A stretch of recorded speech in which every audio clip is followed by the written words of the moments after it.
y'all. So in this video, I'm going to be reacting to a Mr. Ballen video. It's the top 3 photos with disturbing backstories. The planes is just going, and so it is what it is. Kind of have to deal with it. I split this up into 3 videos the last time I did it. I might only do 2, or it just depends on time because I have other videos to do and I have to go to work. But yeah, let's just get into it. 9th, 2004, a woman called the Grafton County Sheriff's Department to report a car accident. A small black sedan appeared to be wedged up against a snowbank off the side of the highway near this woman's house in Woodsville, New Hampshire. The sheriff thanked her for calling and dispatched officers to check it out. 16 minutes later, at 7:43 p.m., the sheriff's department gets another call about this black sedan up against the snowbank, and it came in from a local school bus driver. The driver said he was going down the road and he sees this black sedan up against the side of the road, and what appeared to be the driver, this young woman, no one was helping her. So the school bus driver pulls over and walks up to her. She says her name is Maura Murray. She's 21 years old. She's a college student in Massachusetts. She seemed totally fine, but was adamant that he did not call the police. And so the school bus driver at the time didn't call the police. He kind of sized her up as seeming like she was okay. She said she was going to call for a tow truck.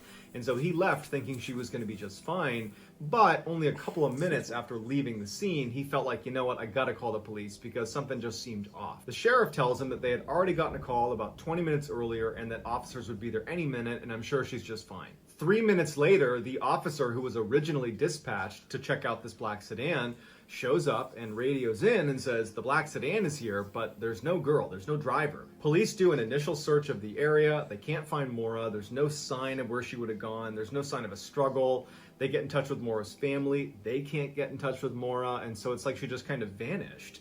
And so that night, they labeled Maura officially a missing person. On February 8th, the day before Maura went missing, she was with her father. They went out to eat, and he would say to police that she seemed totally normal. There was no red flags. There was no clear stressors in her life. Everything just seemed normal. The next morning when she gets up on February 9th, this is the day she goes missing, she finds out that all of her classes that day have been canceled because of a snowstorm. She gets up, goes over to her computer, and emails all of her professors as well as her work supervisor and tells them that there's been a death in her family and she needs to take the next week off.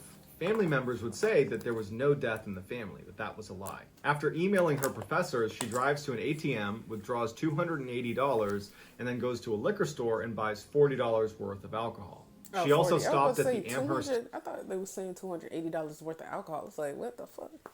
DMV to get some paperwork she needed for some damage that had been done to her car. After that, we don't really know what she was doing until she wound up on that snowbank in Woodsville, New Hampshire. When police searched her abandoned car, they found printed out directions to a condo complex in Burlington, Vermont. Cell phone records show Maura had placed a call to one of the owners of a condo that had been put up for rent, but Maura had not indicated to anyone in her life that she was looking to rent a condo in Burlington, Vermont. Nor had she indicated to anyone that she might be traveling to Vermont for any reason. When they searched her dorm room, all of her belongings had been packed and her room had been meticulously cleaned. It was clear that she was getting ready to leave her dorm, but this is mid-semester. There's no reason she'd be leaving prematurely.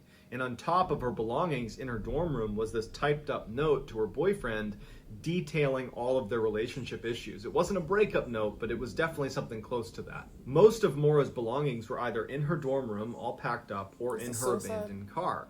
But her cell phone, debit cards, and credit cards were all missing. However, they were never used again after the day she went missing, February 9th. 6 days after Maura went missing, a massive search is conducted around her abandoned car. They covered 20 square miles, they had helicopters, they had sent sniffing dogs, they had hundreds of people on the ground, and there was just no trace of her. But even more strangely, on the night Maura went missing, there was snow on the ground. So you'd think you'd be able to find a couple footprints showing you where Maura might have gone. Right. But there was none. And the scent sniffing dogs could only track her scent about 100 feet away from the car. I mean, like, if somebody walks and then it keeps snowing, wouldn't that cover it? I mean, it doesn't snow much in Virginia, but, I mean, I don't know. To me, before they lost the scent. It was like she vanished into thin air. So something happened to Maura Murray between 7:46 p.m. when the bus driver left the scene and called the police. He said she was there, he saw her, and 7:49 p.m. when the officer who was dispatched arrived on scene and Maura's not there. She went somewhere.